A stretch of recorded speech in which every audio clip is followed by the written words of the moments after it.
Kato. Nigga was a head of Latin Kings, yo. Head Latin King. Wow. I mean, top dog. You know That's what I mean? crazy. Every time I came to Chicago, so they had 10 trucks. We had a friendship, a brotherhood with DMX. That was the only industry we really got really tight with him when he was in Chicago, hanging in Chicago. DMX always seemed untouchable, both on and off the mic. And it was because he had a powerful crew like the Latin Kings backing him up. And it wasn't just any member. DMX had a solid bond with the big dog himself, King Kato, who was the leader of the Latin Kings at the time. When Chicago, Kato.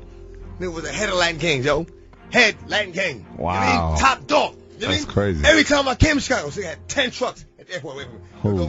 In fact, I got the truck he gave me downstairs. The Latin Kings were ready to go to war for him against any op, whether it was Jay-Z or Ja Rule, who the Latin Kings were even prepared to take out. You know who the I'm talking to. You only alive because of me. You only alive because of me. Yeah, remember Chicago. That's all I'm gonna say, Lo. Remember Chicago. According to Damian Cash, a mixtape artist and one of Kato's closest friends who eventually got involved with the Kings himself, DMX wasn't just some artist they did business with, he was the only artist they truly rocked with on a personal level. Everyone else was strictly business. They had a friendship and brotherhood with X. We had a friendship, a brotherhood with DMX. That was the only industry we really. And that bond really showed when things got heated between DMX and Ja Rule. During the height of their beef, both of them happened to be at the same airport in Chicago. A confrontation broke out, and that's when DMX made a call to King Kato. Later that night, when it was time for Ja Rule to leave the airport, DMX had the place on lock. 10 cars deep, packed with goons parked out front. I come out the airport when I Kato. 10 trucks. Pow. All Latin King.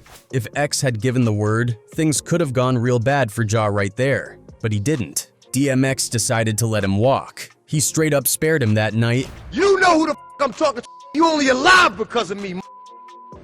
You only alive because of me.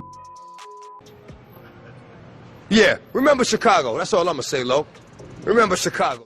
That moment alone showed how tight DMX was with the Kings, especially with Kato. They had so much respect for him, not just because of his fame, but because of how real he was. So when King Kato was murdered, it hit DMX hard. X ended up dedicating a song to him called Ayo Kato.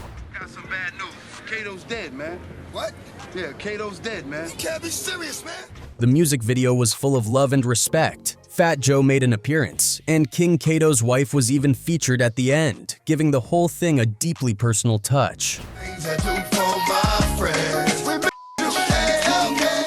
After that, the bond between DMX and the Latin Kings only grew stronger. King Kato's own brother spoke out about how much he looked up to DMX for honoring Kato like that. The love ran so deep that X was even named the godfather to Kato's daughter. People that I look up to, man, a lot of people don't know this, but DMX was my daughter's godfather. And, No shit. Okay. You know, he wrote a song for my brother when he was murdered. It's called Ayo Kato or something. No like shit.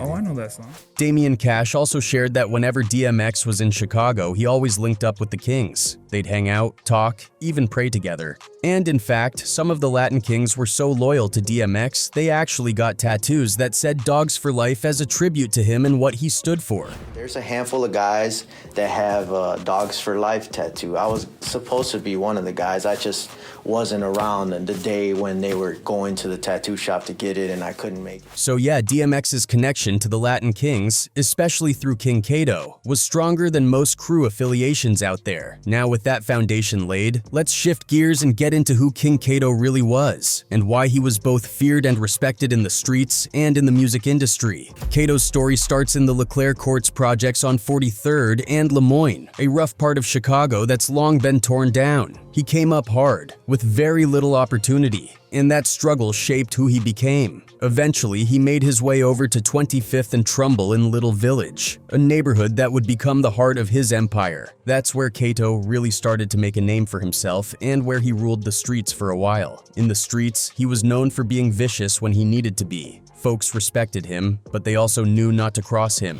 Kato was a super humble, nice guy when he respected you, and his street side was an animal. And you know, that's just who he was. That respect wasn't just built on reputation, it was earned through action. In 1993, Kato caught some serious charges: attempted murder, aggravated battery, aggravated battery with a firearm, and armed violence. He ended up getting sentenced to 7 years. But Kato wasn't just about the violence, he was also about the hustle. The Latin Kings had a reputation for being no joke in the streets, but they were also getting serious money. Kato wasn't out here moving sloppy, he had a whole operation, and part of that structure came from the people he surrounded himself with. One of the most important people in his life was his wife, Valerie Gayton. Valerie came from a powerful background. Her dad was a Chicago police officer, and she had major influence in the neighborhood. Everybody knew her, and being with her gave Kato even more access and pull. She was smart, resourceful, and she knew the streets just as well as he did. There's even a wild story Fat Joe told once about Allen Iverson nearly risking it all for Valerie. AI was apparently so taken by her that he didn't care where he was or who she was with. Allen Iverson is in there. Kato's in there one deep with his wife. This AI was going crazy. This is when AI was like LeBron James. Yeah. He was like, oh no, I got to have it. Fat Joe had to step in and basically save him from himself, warning him that Kato's people would have handled him right then and there if he didn't back off. I had to pull him in the corner. I said, they're gonna kill you. Right. You ready for early retirement? But in the middle of the basketball court on TV. You don't want this at all. That's the kind of respect Kato commanded. People knew better than to cross him or his family. Kato's reach went far beyond Chicago's gang scene. He was plugged into serious money moves. He linked up with some of his childhood friends, the infamous Flores Twins, who were also from Little Village. The Flores Twins were the main distributors for El Chapo and the Sinaloa cartel in Chicago. They were moving hundreds of millions of dollars worth of product and controlling a huge part of the city's drug trade. And in the streets, whoever controls the drugs controls the power. With Kato aligned with the Flores Twins and backed by the Sinaloa cartel, he was untouchable for a while. But Kato wasn't just about the streets or the drug game. He had a real passion for music and was heavily involved in the industry. He was one of the key people behind a label called Dinero Records, which is actually how he ended up getting close to DMX. Kato also did business with Fat Joe and had ties with Swizz Beatz. He even worked with Kanye West early on. In fact, Fat Joe told another story about the first time he met Kanye. Kanye was literally carrying Kato's Louis Vuitton bags. Then turned around and he got this one black dude with him. So I said, yo, Kato, man, who's the black dude with you? It's Kanye West, he's a producer. Kanye West, when I met him, he was carrying his Louis luggage, putting it over this Louis Vuitton Dom. He was like, he's a producer, I bought him a bunch of equipment and he does the beats.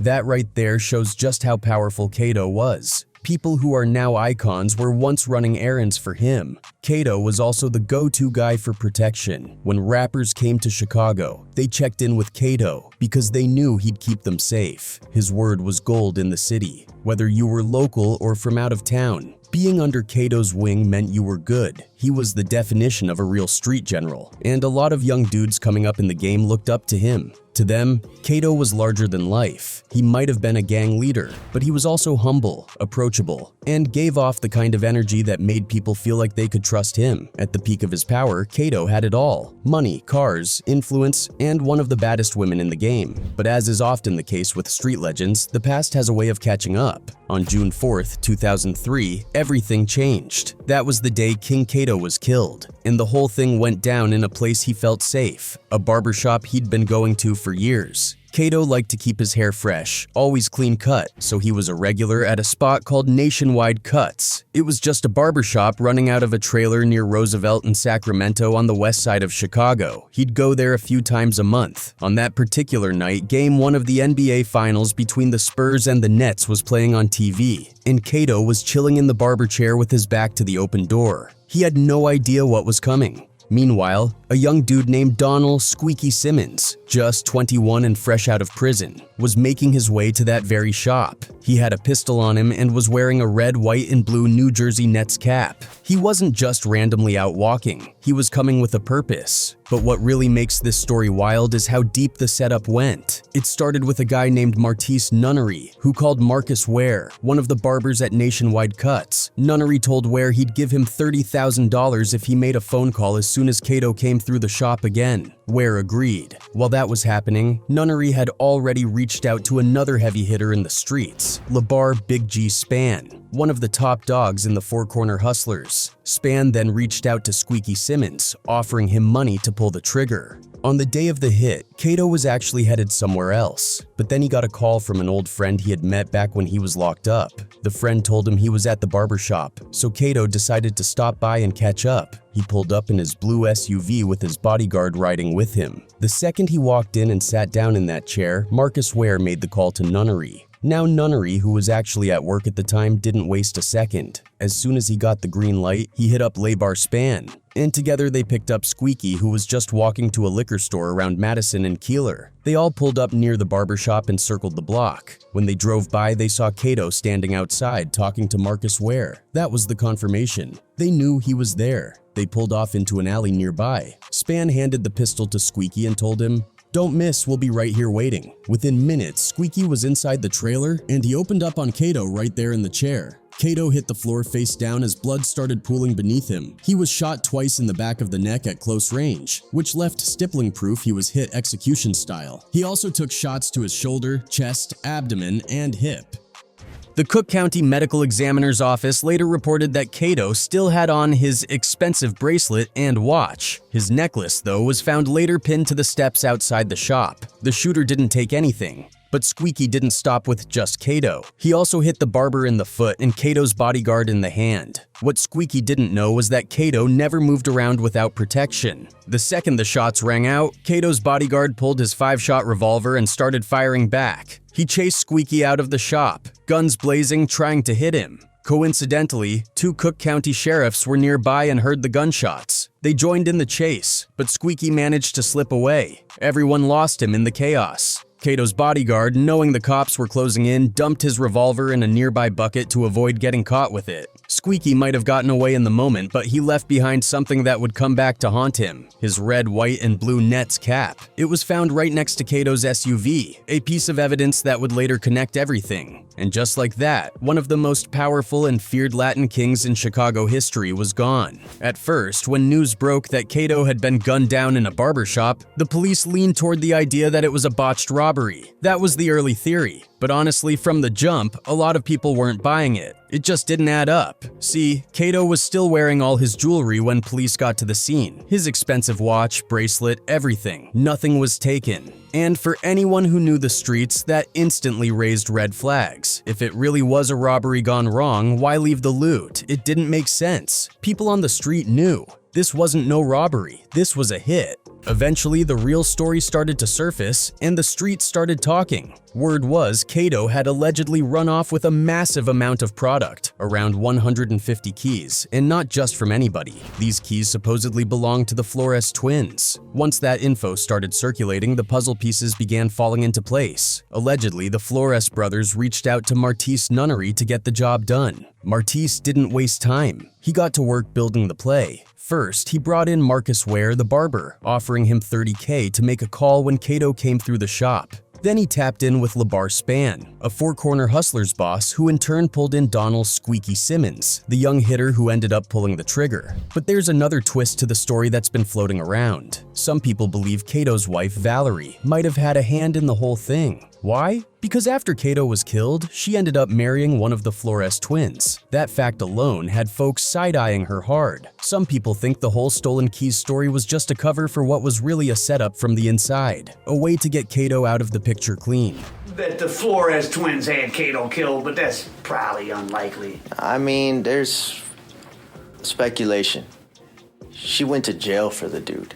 Valerie.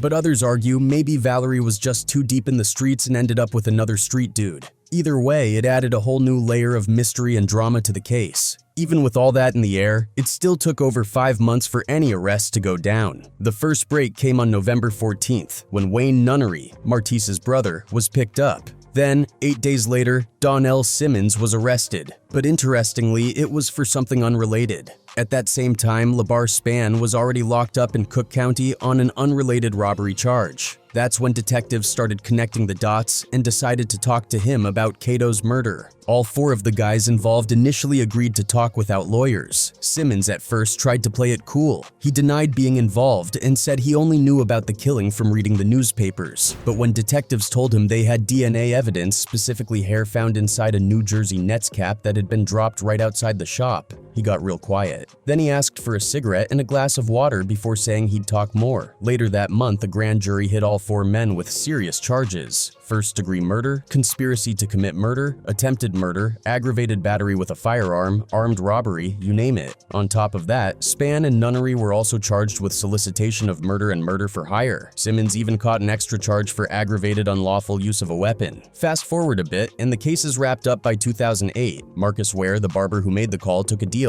He pled guilty to conspiracy to commit armed robbery, agreed to testify against Simmons, and got 11 years. As part of the deal, the state dropped the most serious charges: murder, attempted murder, all that.